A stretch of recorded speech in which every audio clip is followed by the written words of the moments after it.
Hello everyone, Rahul Mishra नाम है हमारा और आज का ये जो वीडियो रहेगा इसमें हम लोग 26 से लेकर 31 अगस्त तक की banking and financial awareness discuss करेंगे और ये अगस्त मंथ का लास्ट वीडियो होगा। ठीक है।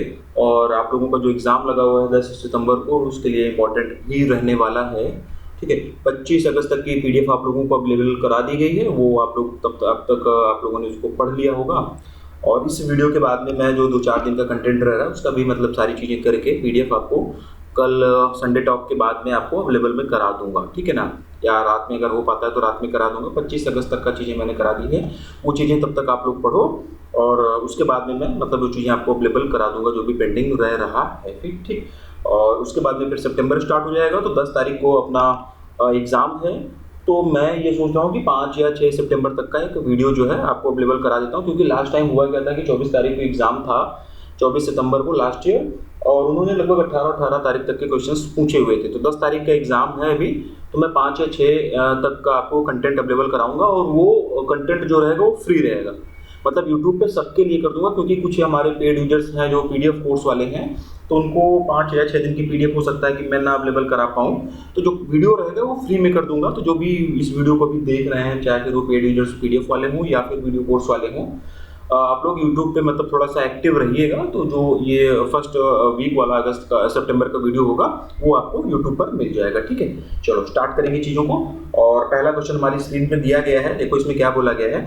RBI has recently sanction the scheme of voluntary amalgamation of Hyderabad Telangana based twin cities cooperative bank with Hyderabad Telangana based Kranti cooperative bank. ठीक है। The scheme of amalgamation came into effect from which date. ठीक, तो इसमें क्या कहा गया है कि आरबीआई ने हाल ही में हैदराबाद तेलंगाना स्थित सिटीज कोऑपरेटिव अर्बन बैंक के हैदराबाद स्थित क्रांति कोऑपरेटिव बैंक के साथ स्वैच्छिक समामेलन को मंजूरी दी है।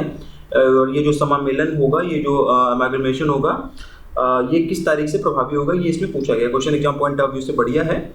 मतलब कि कुछ इन्फॉर्मेशन इसमें क्वेश्चन से भी मिल रही है। तो क्वेश्चन इस तरीके से भी पूछा जा सकता है कि किसी भी एक अर्बन कोऑपरेटिव बैंक का नाम दे दिया जाएगा और पूछा जाएगा कि इसका किस अर्बन कोऑपरेटिव बैंक के साथ में समामेलन हुआ है।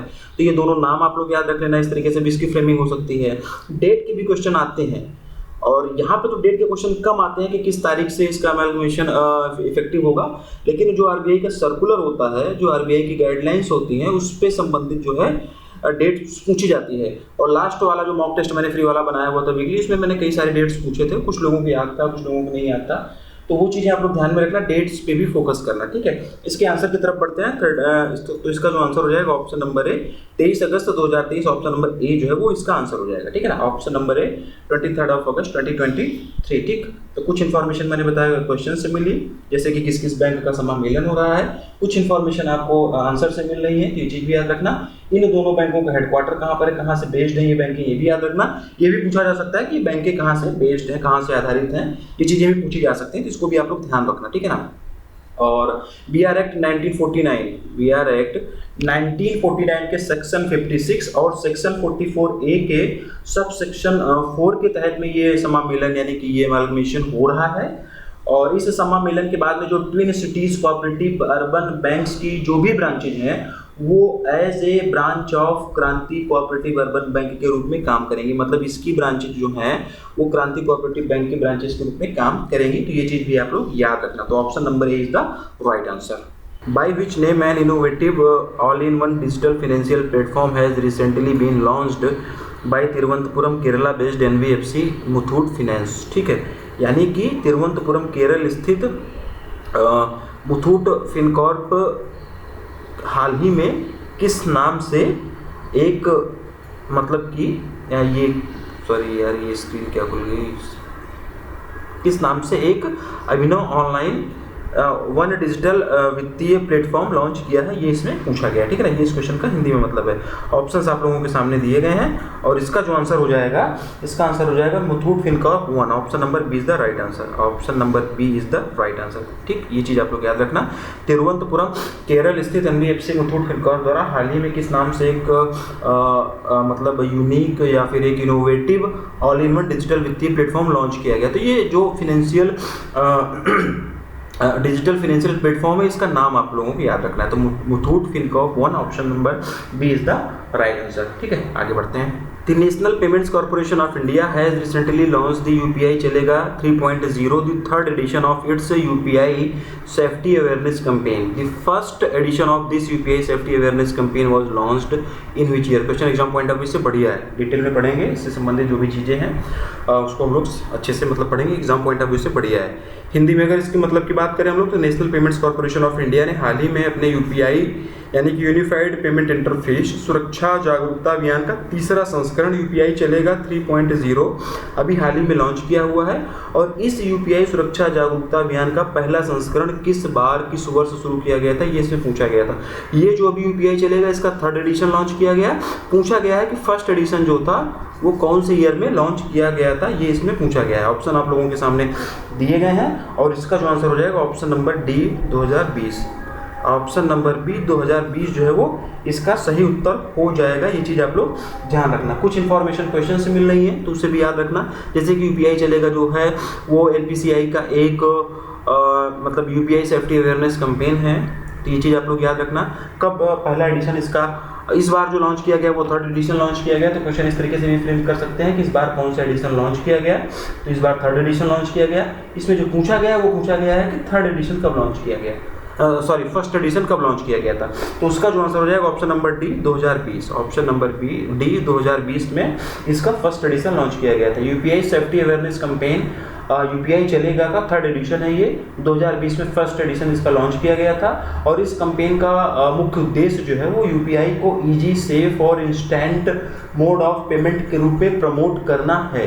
इसके साथ साथ इस कैंपेन के तहत में यूजर्स को यूपीआई के बहुत सारे फीचर्स के बारे में भी एजुकेट किया जाएगा, उनको अवेयर किया जाएगा, उनको इसके बारे में बताया जाएगा।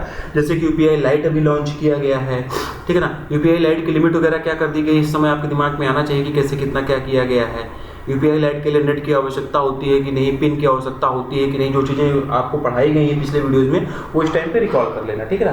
तो यूपीआई लाइट के बारे में, यूपीआई ऑटो पे के बारे में, यूपीआई इंटरऑपरेबिलिटी के बारे में, इन सारी चीज़ों के बारे में इस कैंपेन के तहत में लोगों को अवेयरनेस की मतलब फैलाया जाएगा, उनके बीच में ये सारी चीज़ें बताई जाएगी, उनको जागरूक किया जाएगा, ठीक है ना।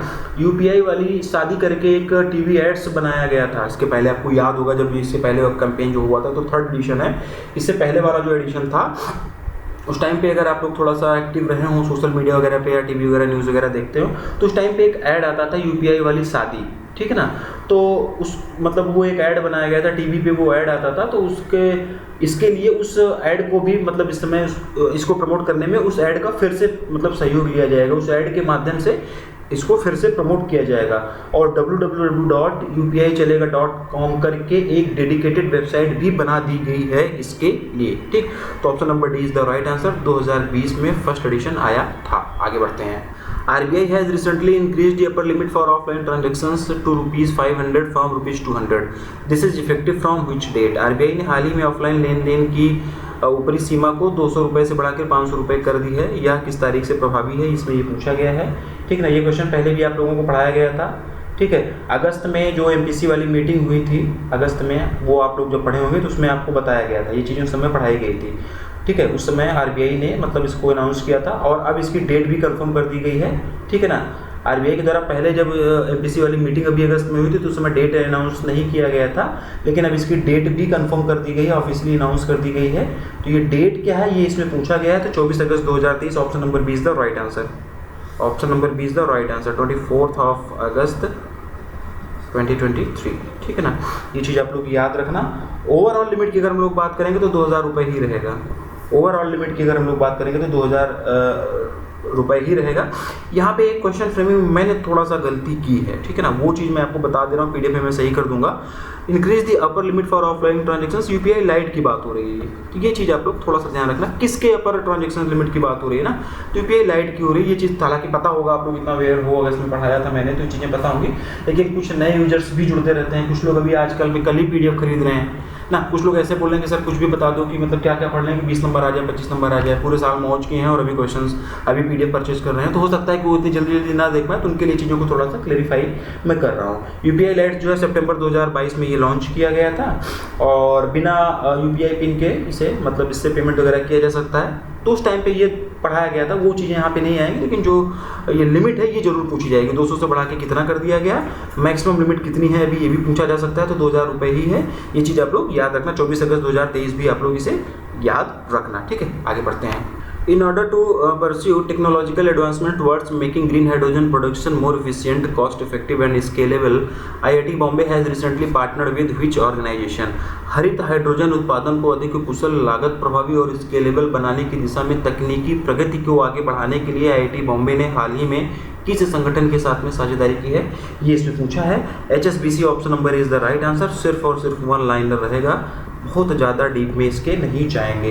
ग्रीन हाइड्रोजन प्रोडक्शन को और ज़्यादा कॉस्ट इफेक्टिव एफिशिएंट बनाने के लिए ये पार्टनरशिप की गई है, और इससे भारत सरकार के नेशनल ग्रीन हाइड्रोजन मिशन यानी कि NGHM को भी मदद मिलेगी, और IIT बॉम्बे को IIT बॉम्बे को जो उसका green energy and sustainability research hub establish करने के लिए IIT बॉम्बे के ही एक पूर्व छात्र ने 18.6 मिलियन USD का फंड दिया हुआ है, ठीक है ना। ये अमाउंट याद कर लेना। हालांकि ये स्टूडेंट के द्वारा दिया है, जो पुराने एलुमनिस होते हैं, एलुमनी जो पुराने छात्र होते हैं ना, उनके द्वारा ये दिया गया है, तो पूछा जाने के चांसेस नहीं है ये, लेकिन फिर भी मतलब याद रखना होगा, याद करते हैं, ठीक है ना।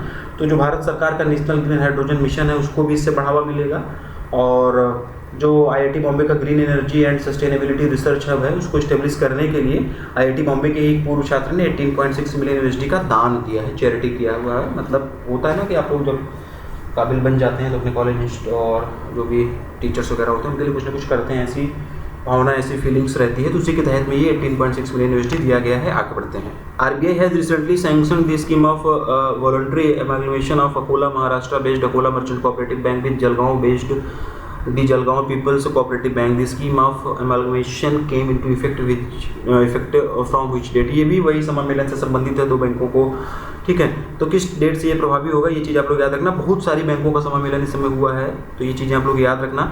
डेट तो चाहे भले भूल भी जाना, मतलब मैं ऐसा ऑफिशियली अनाउंस नहीं कर रहा हूँ कि भूल जाना, लेकिन इसमें से जो चीज़ें इंपॉर्टेंट है वो बता रहा हूँ। डेट अगर नहीं भी याद रखोगे तो डेट से संबंधित क्वेश्चन फ्रेम करने के चांसेस समामेलन वाले क्वेश्चंस में कम है, लेकिन ये जरूर पूछा जा सकता है कि किन दो बैंकों का समामेलन हुआ है, तो ये चीज़ आप लोगों को याद रखना होगा। और कई बार ऐसा भी फ्रेम कर सकते हैं कि इन दोनों बैंकों में से किसी एक का नाम दे देंगे या दोनों बैंकों दे देंगे, इनका हेडक्वार्टर पूछ लेंगे कि बैंकें कहाँ से बेस्ड हैं, कहाँ से बिलोंग करती हैं, तो उस तरीके से भी चीज़ों को याद रखना आपको, ठीक ना। दोनों देख ही रहे हो आपको यहाँ पे, ये जो क्वेश्चन है यहाँ पे मैं बता रहा हूँ कि दोनों बैंकें जो है महाराष्ट्र बेस्ड हैं, ठीक है। तो किसी भी तरीके से क्वेश्चन फ्रेम कर सकते हैं, ये चीज़ आप लोग याद रखना। पहले इसका आंसर जानते हैं। 28 August 2023 option number C, 28 August 2023 option number C is the right answer, ठीक है। ये चीज़ आप लोग याद रखना।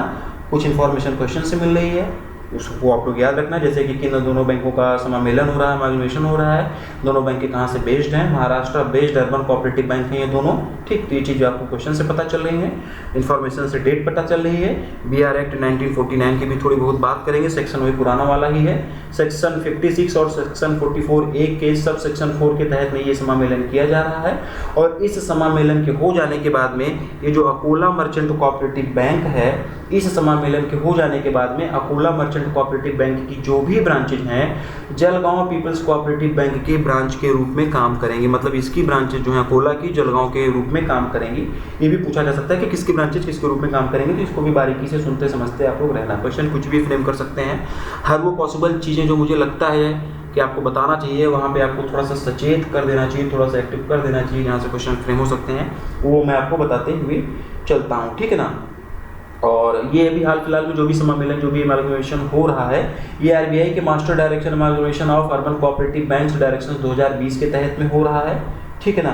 और कोऑपरेटिव बैंक्स के समामेलन की पावर जो होती है वो RBI के पास में होती है, ठीक है ना। कोऑपरेटिव बैंक के समामेलन की पावर RBI के पास में होती है, तो क्या नेशनलाइज्ड बैंक के समामेलन की पावर RBI के पास होती है कि नहीं? RBI अगर चाहे तो PNB और बैंक ऑफ बड़ौदा को समामेलित कर सकता है, इनका अमाल्गमेशन कर सकता है कि नहीं, ये क्वेश्चन आप लोगों के लिए है। क्या फिर इसके लिए भारत सरकार की हस्तक्षेप की ज़रूरत होगी? कॉमन सेंस से बेसिक चीज़ें पता होंगी, नहीं पता होंगी तो मैं यूट्यूब कम्युनिटी सेक्शन में इसका रिप्लाई करूंगा, लेकिन कुछ चीज़ें आप लोगों के लिए छोड़ रहा हूँ। लेकिन ये चीज़ें जानो आप लोग कि कोऑपरेटिव बैंक्स के सम्मेलन की पावर जो होती है वो आरबीआई के पास में होती है। तो ये चीज़ आप लोग ध्यान रखना, ठीक है। आगे बढ़ते हैं। A social commerce platform frontier markets in collaboration with which payment bank along with Mastercard centre for inclusive growth has recently launched an initiative she leads Bharat Udyam. यानी कि इसका हिंदी में अगर हम लोग इसके मतलब की बात करें तो एक सोशल कॉमर्स प्लेटफॉर्म जिसका कि नाम फ्रंटियर मार्केट्स है, इसने master card centre for inclusive growth के साथ में मिलकर किस पेमेंट बैंक के सहयोग से हाल ही में सी लीड्स भारत उद्यम की पहल शुरू की है। Question exam point of view से बढ़िया है। और जो पेमेंट बैंक है वो है Airtel payment bank. Option number A is the right answer. Option number A is the right answer, ठीक है, इसका सही उत्तर हो जाएगा। और इस इनिशिएटिव का जो मुख्य उद्देश्य है वो उत्तर प्रदेश और राजस्थान में 1 लाख महिलाओं के स्वामित्व वाले स्मॉल बिजनेसेस को बढ़ावा देना है।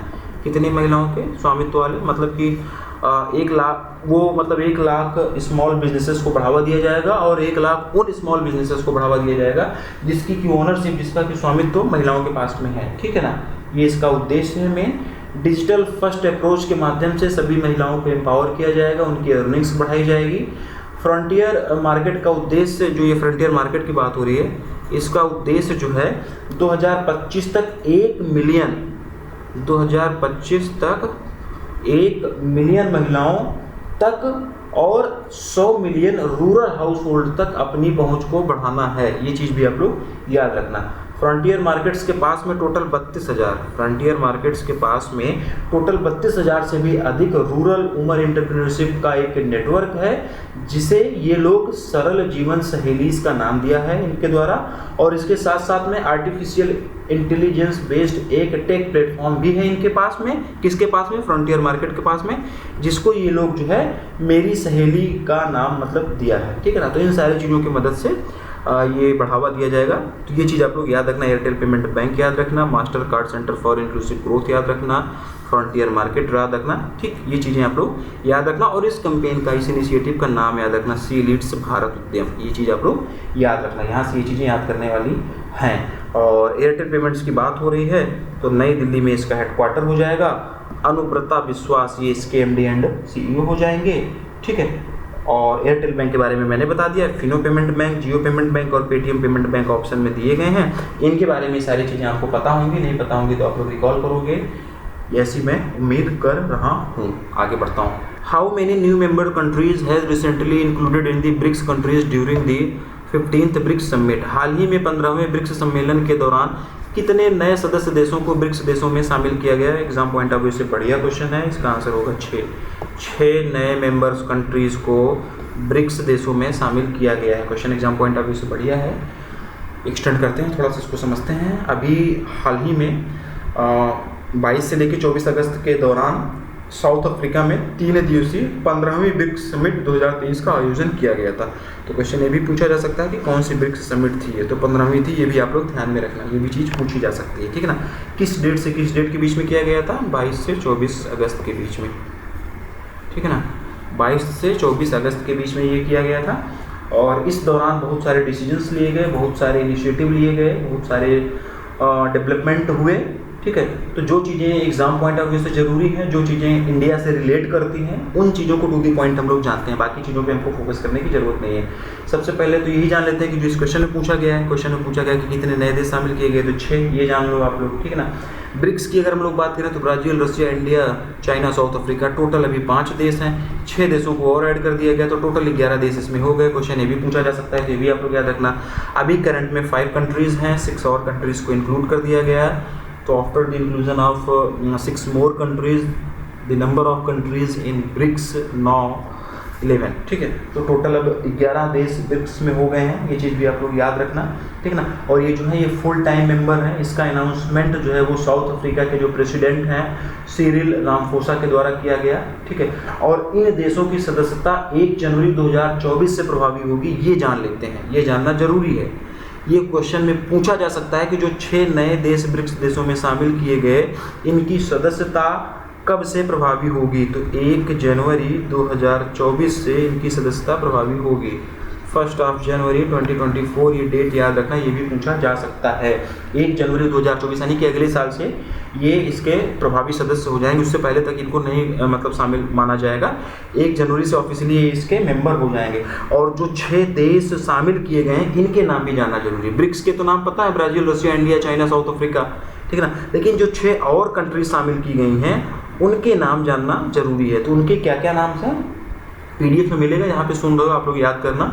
और वही बोला ना कि मुरारी बापू की कथा के तरीके से नहीं सुनना है, आँख कान नाक गला मुँह सारी चीज़ें खोल के रखो, ठीक है। देशों के नाम जानते हैं, Argentina, Egypt, Iran, Saudi Arabia, Ethiopia और UAE, ठीक है ना, UAE, यूनाइटेड अरब एमिरेट्स, ठीक है। ये 6 देश हैं, ठीक है।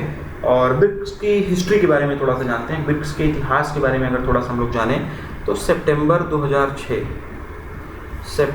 2006 में ब्रिक्स की स्थापना हुई थी। और जब इसकी स्थापना हुई तो उस समय केवल और केवल 4 देश थे इसमें, ब्राज़ील, रशिया, इंडिया और चाइना। तो जो ये ब्रिक्स का यस है, BRI, सिर्फ इतना था, यस नहीं था यहाँ पे, ठीक है ना। सितंबर 2006 में जब ब्रिक्स की स्थापना हुई थी तो उस समय इसमें केवल और केवल 4 देश थे, ब्राज़ील, रशिया, इंडिया और चाइना। लेकिन उसके बाद इसका सितंबर 2010 में, फिर उसके बाद सितंबर 2010 में इसमें साउथ अफ्रीका को भी इंक्लूड कर दिया गया। तो साउथ अफ्रीका को इंक्लूड करने के बाद में फिर इसका नाम ब्रिक्स हो गया, यानी कि ब्राज़ील, रशिया, चाइना और साउथ अफ्रीका हो गया, ठीक है ना। अब इन 6 देशों को जो मैंने बताया, इन 6 देशों को इंक्लूड करने के बाद में इसका नया नाम क्या होगा, इसका अनाउंसमेंट अभी नहीं किया गया है। ब्रिक्स ही रहेगा या क्या रहेगा, इसमें कोई डाउट नहीं होना चाहिए, वो बात की चीज़ें हैं, अगर कुछ होगा तो देखा जाएगा। और ये 15वीं ब्रिक्स समिट थी। 15वीं ब्रिक्स समिट की जो थीम थी वो भी जान लेते हैं एक बार, वो भी पूछा जा सकता है एग्जाम पॉइंट ऑफ व्यू से इसकी थीम भी इंपॉर्टेंट बनती है। तो इसकी जो थीम थी, BRICS and Africa, partnership for mutually accelerated growth, sustainable development and inclusive multilateralism, ठीक है। ये फिर से मैं इसको बता रहा हूँ, ये जो थीम है मैं फिर से एक बार बोल रहा हूँ, PDF में मिलेगा लेकिन फिर से मैं बोल रहा हूँ। BRICS and Africa, partnership for mutually accelerated growth, sustainable development and inclusive multilateralism, ठीक, ये चीज़ें हैं। और इससे संबंधित कुछ एक पॉइंट्स और हैं जो आपको मैं PDF में अवेलेबल कराऊंगा, वहाँ से पढ़ना।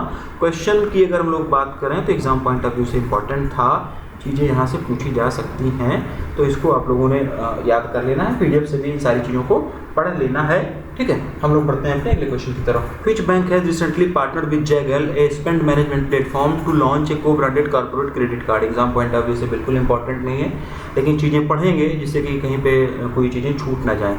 हाल ही में किस बैंक ने को branded corporate credit card launch करने के लिए खर्च प्रबंधन मंच जैगल के साथ में पार्टनरशिप किया है? Option number C, Yes Bank is the right answer. 1 liner ही इसको करेंगे। Next, LIC has recently tied up with which cooperative bank to increase the distribution of its life insurance products? LIC ने हाल ही में अपने जीवन बीमा उत्पादों के वितरण को बढ़ाने के लिए किस सहकारी बैंक के साथ में समझौता किया है? क्वेश्चन इंपॉर्टेंट बनता है और इसका जो आंसर हो जाएगा Saraswat cooperative bank. Option number A is the right answer, ठीक है ना। Option number A is the right answer. और ये Mumbai Maharashtra based cooperative bank है, ठीक है ना। और इन दोनों ने बेसिकली बैंक एश्योरेंस पैक्ट पे साइन किया है, अगर आसान भाषा में समझें। और बैंक एश्योरेंस पैक्ट में होने के बाद में, साइन होने के बाद में क्या होता है आपको पता है, और क्वेश्चन में भी दिया गया है कि distribution of its life insurance products. इस बैंक एश्योरेंस के पैक्ट के साइन हो जाने के बाद में LIC के जो भी लाइफ इंश्योरेंस प्रोडक्ट्स होंगे उसको सारस्वत कोऑपरेटिव बैंक के ग्राहकों को उसके माध्यम से सेल आउट किया जाएगा। आगे बढ़ते हैं। How many years of successful implementation of Pradhan Mantri Jan Dhan Yojana has been completed on the 28 August 2023? 28 August 2023 को प्रधानमंत्री जनधन योजना के सफल कार्यान्वयन के कितने वर्ष पूरे हो गए? Question exam point of view से बढ़िया है। 9 years is the right answer. Option number C is the right answer. 9 साल इसके पूरे हो गए, ठीक है। टू दी पॉइंट चीज़ों को समझते हैं। Question exam point of view से बढ़िया है। डाटा भी इसमें काफ़ी सारी चीज़ें मिलेंगी आपको, तो अभी से एक्टिव मोड में फिर से आ जाना। अगर बीच में कहीं किसी के ख्यालों में खो गए हों ये वीडियो देखते देखते, तो फिर से मैं आगाह, फिर से सचेत मैं आपको कर रहा हूँ कि question exam point of view से बढ़िया है। सुनना शुरू कर दो अच्छे से इसको, ठीक है ना। प्रधानमंत्री नरेंद्र मोदी जी के द्वारा 15 अगस्त 2014 को इस स्कीम को इंट्रोड्यूस किया गया था, ठीक है ना। लेकिन उसके बाद 28 अगस्त 2014 में ही इसे लॉन्च किया गया, इंट्रोड्यूस किया गया था। 15 अगस्त 2014 को जब भाषण देते हैं नरेंद्र मोदी जी, लंबे लक्ष्यदार जब ये भाषण दिया करते हैं, मंच से उस समय इसको इंट्रोड्यूस किया था और 28 अगस्त 2014 को इस स्कीम को लॉन्च कर दिया गया था। बेसिकली ये एक फिनेंशियल इंक्लूजन वाली ये स्कीम है, ठीक है ना। इस स्कीम के तहत में फिनेंशियल सर्विसेज प्रोवाइड की जाती हैं, जैसे कि basic saving bank deposit account open करना या फिर किसी भी ब्रांच में, ठीक है ना। जिसके पास में कोई भी बैंक अकाउंट नहीं होता है वो basic saving bank account open कर सकते हैं। मिनिमम बैलेंस का कोई क्राइटेरिया इसमें नहीं होता है। डिपॉजिट पे इसमें इंटरेस्ट भी मिलता है। प्रधानमंत्री जनधन अकाउंट होल्डर्स को रुपे क्रेडिट कार्ड प्रोवाइड किया जाता है। रुपे क्रेडिट कार्ड रखने वाले प्रधानमंत्री जनधन योजना के जो अकाउंट होल्डर्स होते हैं उनको इनिशियली 1 लाख रुपए का शुरुआत में, यानी कि 2014 में 1 लाख रुपए तक का इंश्योरेंस कवर भी दिया जाता था, जिसे बाद में 28 अगस्त 2018 के बाद खुलने वाले प्रधानमंत्री जनधन अकाउंट के लिए 2 लाख कर दिया गया। चीज़ों को समझना, डिफरेंस समझना। इनिशियली जब ये लॉन्च किया गया था 2014 में तो उस समय 1 लाख रुपए का इंश्योरेंस कवर दिया जाता था, लेकिन 28 अगस्त 2018 के बाद में जो भी अकाउंट खुले हैं उसके लिए जो इंश्योरेंस कवर है ये 2 लाख रुपए कर दिया है। 10,000 रुपये तक की ओडी भी मिल सकती है, ओवरड्राफ्ट फैसिलिटी भी इसमें मिल सकती है, ये भी आप लोग याद रखना। प्रधानमंत्री जनधन योजना अकाउंट होल्डर्स, इसके योजना के तहत में जो भी इसके अकाउंट होल्डर्स होते हैं वो सभी गवर्नमेंट बेनिफिट्स के लिए एलिजिबल होते हैं, जैसे कि प्रधानमंत्री जीवन ज्योति बीमा योजना, प्रधानमंत्री सुरक्षा बीमा योजना, डायरेक्ट बेनिफिट ट्रांसफ़र, अटल पेंशन योजना, मुद्रा योजना, इन सब के लिए होते हैं, ठीक है। और कुछ डाटा, कुछ फैक्ट जानते हैं जो इसके L3 वालों के लिए जरूरी होगा और इसको L2 में भी पूछ सकते हैं, ठीक है ना। अगस्त 2023 की बात करेंगे। अगस्त 2023 मिड, यानी कि मध्य में, ठीक है ना। अगस्त 2023 के मिड तक मतलब आधे अगस्त 2023 तक प्रधानमंत्री जनधन योजना के जो अकाउंट होल्डर्स हैं उनकी संख्या कितनी थी ये पूछा जा सकता है। तो उनकी संख्या थी 50.09 करोड़। अगस्त 2023 के मध्य तक प्रधानमंत्री जनधन योजना के तहत अकाउंट होल्डर्स की संख्या 50.09 करोड़ थी और इसका 55.6% यानी किसका, इसका 55.6% यानी कि कितना हो जाएगा ये 27.82 करोड़। इतने अकाउंट होल्डर्स जो हैं वो महिलाएं हैं, ये वुमेन है, ठीक है ना, वुमेन अकाउंट होल्डर्स हैं। फिर से सुनो आप लोग, अगस्त 2023 के मध्य तक, मिड तक प्रधानमंत्री जनधन योजना के तहत में अकाउंट होल्डर्स की संख्या 50.09 करोड़ थी, ठीक है ना। और इस 50.09 करोड़ का 55.6% अकाउंट होल्डर्स यानी कि 27.82 करोड़ अकाउंट होल्डर्स जो हैं वो महिलाएं हैं, ये चीज़ भी आप लोग याद रखना। टोटल अकाउंट का 66.7%, टोटल नंबर ऑफ अकाउंट्स का 66.7% यानी कि 33.45 करोड़ जनधन अकाउंट्स रूरल और सेमी अर्बन एरियाज में ओपन किए गए। ये डाटा भी आप लोग याद रखना।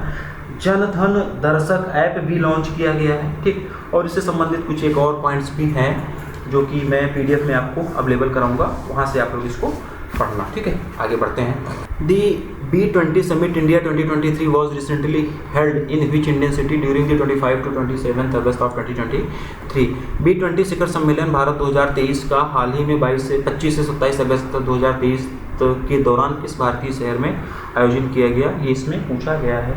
नई दिल्ली इसका आंसर हो जाएगा। Option number B, New Delhi is the right answer, ठीक है ना। टू दी पॉइंट चीज़ों को हम लोग इसके भी जानते हैं। प्रधानमंत्री नरेंद्र मोदी ने इसको संबोधित किया था, ठीक है। किसको संबोधित किया था? B20 समिट इंडिया 2023 को, इसको प्रधानमंत्री नरेंद्र मोदी ने संबोधित किया था। अब बात कर लेते हैं इसकी थीम क्या थी। इसकी थीम क्या थी? तो इसकी जो थीम थी वो थी RAISE, ठीक है ना, ISE यानी कि रेस, ठीक है ना। इसमें इसका फुल फॉर्म भी पूछा जा सकता है, वो इम्पोर्टेंट होगा। तो R का मतलब हो जाएगा रिस्पॉन्सिबल, A का मतलब हो जाएगा एक्सिलरेटेड, I का मतलब हो जाएगा इनोवेटिव, S का मतलब हो जाएगा सस्टेनेबल, E का मतलब हो जाएगा इक्विटेबल। तो ये इसके फुल फॉर्म भी आप लोग याद कर लेना। थीम थी RAISE और इसका R का क्या मतलब होगा, A का क्या मतलब होगा, I और S और E का क्या क्या मतलब होगा, ये मैंने बता दिया। ये फुल फॉर्म आप लोग याद कर लेना। अभी आज ही CBI का एग्ज़ाम था, CBI का पेपर था और उसमें एक क्वेश्चन फुल फॉर्म से भी पूछा गया था। तो जो मैं बताता हूँ कि इसको फुल फॉर्म वगैरह आप लोग याद कर लेना, वो चीज़ें याद कर लेना, वो इंपॉर्टेंट बन जाती हैं, ठीक है ना। आज ही का क्वेश्चन है, आज मेरे पास में कुछ क्वेश्चन आए थे, ठीक है। तो वहाँ बच्चों ने बताया कि इसे किसी का फुल फॉर्म पूछा गया था, एग्जैक्ट अभी मुझे नहीं याद आ रहा, मेरे उसमें व्हाट्सएप में पड़ा होगा, ठीक है। तो उससे मतलब नहीं है कि क्या पूछा गया था, किस तरीके से पूछे जा सकते हैं वो चीज़ें मैं बता रहा हूँ। और ये जो B20 समिट इंडिया 2023 हुई थी, इसकी अध्यक्षता किसने की थी ये पूछा जा सकता है। तो इसकी अध्यक्षता एन चंद्रशेखरन जी ने की थी, ठीक है ना। इसकी अध्यक्षता एन चंद्रशेखरन जी ने की थी, और ये जो एन चंद्रशेखरन जी हैं ये टाटा सन्स के एग्जीक्यूटिव चेयरमैन हैं। तो option number B, New Delhi is the right answer. अगले क्वेश्चन की तरफ हम लोग बढ़ते हैं और देखते हैं कि उसमें क्या बोला गया है। Recently released a commemorative of ₹100 silver coin to mark the 100th birth anniversary of T.N. Rama Rao, former Chief Minister of Andhra Pradesh and a legendary Indian actor। हाल ही में आंध्र प्रदेश के पूर्व मुख्यमंत्री और एक प्रसिद्ध भारतीय अभिनेता एन.टी. रामा राव की 100वीं जयंती के उपलक्ष्य में 100 रुपये का स्मारक चांदी का सिक्का किसने जारी किया, ये इसमें पूछा गया है। Option number A, Droupadi Murmu ji ने इसको मतलब जारी किया था। ये राष्ट्रपति हैं, प्रेसिडेंट हैं, इनके द्वारा ये सिक्का जारी किया गया था। 100 रुपये का सिल्वर कॉइन है, 44 मिलीमीटर इसकी डायमीटर है, 50% इसमें सिल्वर है और 40% इसमें कॉपर है, 5% इसमें निकल है और बचा हुआ 5% इसमें जिंक है, ठीक है। ये चीज़ भी आप लोग याद रखना, ठीक। और बाकी ज़्यादा डीप में इसमें नहीं जाएंगे, बस इतना ही जानना जरूरी है इस पर्टिकुलर क्वेश्चंस के लिए, ठीक है। आगे बढ़ते हैं। In order to build and operate solar photovoltaic power plant in Tirunelveli, Tamil Nadu, how much amount of loan agreement has recently been signed between the Asian development bank and fourth partner energy private limited. Tamil Nadu के तिरुनेलवेली, ठीक है ना, क्या pronunciation है यार, समझना आप लोग, में सौर फोटोवोल्टिक बिजली संयंत्र के निर्माण और संचालन के लिए एशियाई विकास बैंक और fourth partner energy private limited के बीच हाल ही में कितनी राशि के ऋण समझौते पर हस्ताक्षर हुए। Question exam point of view से बढ़िया है, लोन अमाउंट का क्वेश्चन है, आप लोग याद रखना। 14.7 मिलियन यूएसडी इसका आंसर होगा, ठीक है ना। और INR में अगर हम लोग इसकी बात करेंगे तो 1.2 बिलियन रुपीज़, ये INR में इसकी वैल्यू हो जाएगी। लोन अमाउंट का क्वेश्चन है, आप लोग इसको याद रखना। तमिलनाडु में सोलर फोटोवोल्टिक पावर प्लांट के लिए ये लोन एग्रीमेंट किया गया है 25 मेगावाट, ठीक है, 25 मेगावाट का ये पावर प्लांट होगा, ठीक है। और एशियन डेवलपमेंट बैंक के द्वारा ये पैसा मतलब ये लोन जो है दिया गया है। एशियन डेवलपमेंट बैंक की यहाँ पे बात हो रही है। मसात्सुगो असाकावा ये इसके प्रेसिडेंट हो जाएंगे।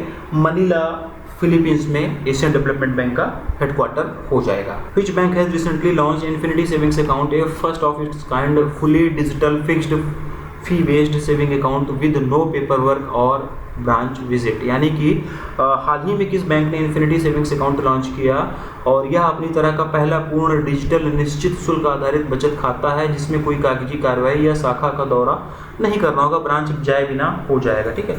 Axis Bank, option number B is the right answer. बहुत ज़्यादा डीप में नहीं जाएंगे, ये नाम आप लोग याद रखना, ये बैंक याद रखना, इससे ज़्यादा इसमें और कुछ याद करने की ज़रूरत नहीं है। एक्सिस बैंक की बात हुई है। अमिताभ चौधरी इसके MD एंड CEO हो जाएंगे।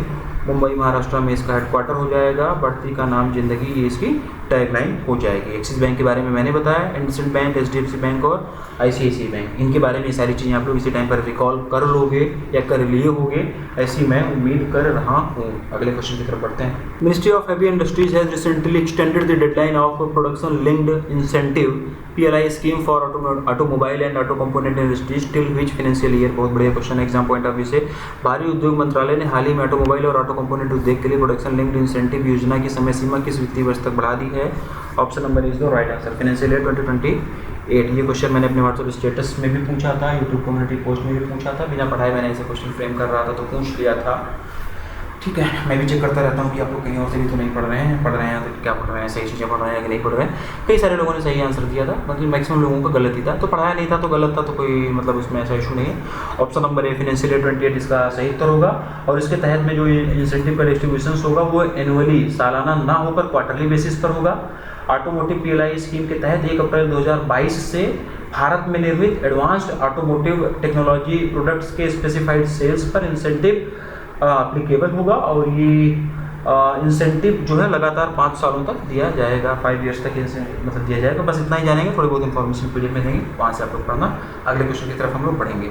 विच bank has recently been appointed by the RBI to act as an authorised bank for pension disbursement for civil pensioners on behalf of the Central Pension Accounting Office. Question exam point of view से बढ़िया है। हाल ही में RBI ने किस bank को केंद्रीय pension लेखा कार्यालय की ओर से नागरिक पेंशन भोगियों के लिए पेंशन वितरण के लिए अधिकृत बैंक के रूप में कार्य करने के लिए नियुक्त किया है। Bandhan Bank, option number C is the right answer, ठीक है ना। बंधन बैंक को अभी हाल ही में RBI ने एज ए अथोराइज बैंक के रूप में मतलब अनाउंस किया हुआ है। किसके लिए अनाउंस किया हुआ है? For pension disbursement for civil pensioners, ठीक ना, जो भी सिविल पेंशनर्स हैं उनकी पेंशन देने के लिए, और ये on behalf of central Pension Accounting office के बिहाफ पर, ठीक है। तो ऑप्शन नंबर सी बंधन बैंक जो है वो इसका आंसर हो जाएगा।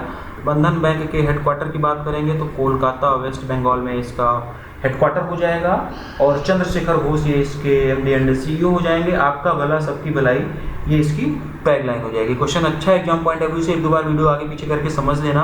क्वेश्चन में पूछा क्या गया है कि हाल ही में आरबीआई ने किस बैंक को केंद्रीय पेंशन लेखा कार्यालय की ओर से नागरिक पेंशन भोगियों के लिए पेंशन वितरण के लिए अधिकृत बैंक के रूप में कार्य करने के लिए नियुक्त किया है। तो क्वेश्चन का मतलब समझना आप लोग। सी बंधन बैंक इसका आंसर होगा। बंधन बैंक के headquarter MD and CEO tagline मैंने बताई।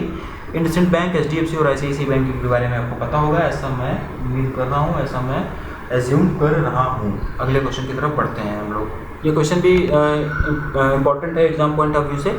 इन order to develop test and implement passengers safety project in the public transport system of Hyderabad, how much amount has recently been granted by the Asian development Bank to a team of technology expert from Birla Institute of Technology and Science BITS Hyderabad Telangana, Indian Institute of Technology Bombay यानी कि IIT Bombay Maharashtra and IIT Kharagpur West Bengal. Question अच्छा है। हैदराबाद की सार्वजनिक परिवहन प्रणालियों में यात्री सुरक्षा परियोजनाओं को विकसित करने, परीक्षण करने और कार्यान्वित करने के लिए एशियाई विकास बैंक ने हाल ही में Birla institute of technology and science Hyderabad Telangana, भारतीय प्रौद्योगिकी संस्थान आईआईटी बॉम्बे, ठीक है, और आईआईटी खड़गपुर की प्रौद्योगिकी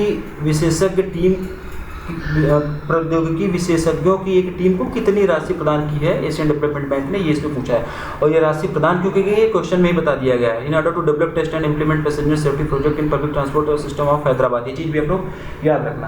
तो इसका जो आंसर हो जाएगा 3.32 crore rupees. Option number is the right answer, ठीक, option number is the right answer. Question exam point of view से बढ़िया है। अमाउंट आप लोग ये याद रखना। और ये जो टेक्नोलॉजी एक्सपर्ट की टीम होगी उसे लीड कौन करेगा? तो उसको जो लीड करेंगे वो प्रोफेसर प्रशांत साहा जी लीड करेंगे, ठीक है ना। कौन कौन से इंस्टीट्यूट इसमें इन्वॉल्व हैं ये भी आप लोग याद रखना है। इस टीम में बिट्स हैदराबाद, आईआईटी बॉम्बे और आईआईटी खड़गपुर। लोन, ये पैसा जो दिया गया है किसके द्वारा दिया गया है? एशियन डेवलपमेंट बैंक के द्वारा दिया गया है। कितना दिया गया है? 3.32 करोड़ रुपए दिया गया। क्यों दिया गया है? In order to develop test and implement passenger safety project in public transport system of Hyderabad, इसके लिए दिया गया है, ठीक है ना। तो कुछ इन्फॉर्मेशन कई बार क्वेश्चन से मिलती हैं, कुछ इन्फॉर्मेशन ऑप्शन और आंसर से मिलती हैं, तो मतलब क्वेश्चन को भी ध्यान से समझा करो। क्वेश्चन की फ्रेमिंग एग्जाम में किसी तरीके से भी कर सकते हैं ना, डिक्टो ऐसे तो पूछेंगे नहीं, किसी और तरीके से भी क्वेश्चन फ्रेम कर सकते हैं। तो वो चीज़ भी आप लोग मतलब ध्यान रखा करो, उस तरीके से भी आप लोग अपनी सोच को, अपनी थिंकिंग को डेवलप करो। अगला और लास्ट क्वेश्चन इस वीडियो का, और अगस्त महीने का भी वो लास्ट क्वेश्चन होगा, उसको हम लोग देखते हैं। National Small Industry Day 2023 was recently observed across India on which date? राष्ट्रीय लघु उद्योग दिवस 2023 हाल ही में पूरे भारत में किस तारीख को मनाया गया, इसमें पूछा गया था। 30 August 2023। Option number C is the right answer. One liner ही इस मतलब करेंगे इसको। स्मॉल बिजनेसेस को प्रमोट करने के लिए ये दिन सेलिब्रेट किया जाता है। वन लाइनर ही हम लोग इसको करेंगे, ठीक। तो आज का वीडियो बस हम लोग यहीं पर ख़त्म करेंगे, और 31 अगस्त तक की बैंकिंग एंड फाइनेंशियल अवेयरनेस को हम लोगों ने कंप्लीट कर लिया है। इसकी पीडीएफ आपको मैं होपफुली कल संडे टॉक के बाद में, कल तक मतलब मैं आपको अवेलेबल करा दूंगा रात तक, या अगर अभी हो पाता है तो भी करा दूंगा, ठीक है ना। 25 अगस्त तक की तो चीज़ है ही, उसको आप लोग पढ़ो, और उसके बाद में फिर हम लोग सितंबर स्टार्ट करेंगे। 10 तारीख को एग्जाम है, 5 या 6 सितंबर तक की चीज़ें हम लोगों को पढ़ के जाना होगा, ठीक। तो चलो फिर मिलते हैं अपने अगले वीडियो में।